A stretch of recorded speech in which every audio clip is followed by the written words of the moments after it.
Hmm. Ano kaya ginagawa ni Rimrim dito? Teka. Rim, may katawagan ka?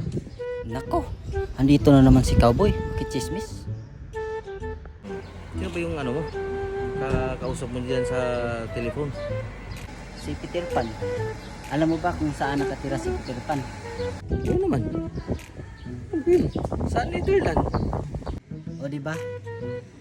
Hirap na hirap tayo dito sa Pilipinas kung paano ibalik dito si Tinkerbell. Makakabalik niya siya doon sa Davao kasama si Peter Pan. Ano pang gusto mo marinig na chismis? Ganon. Isik Captain Hook ako. Peter Pan pala.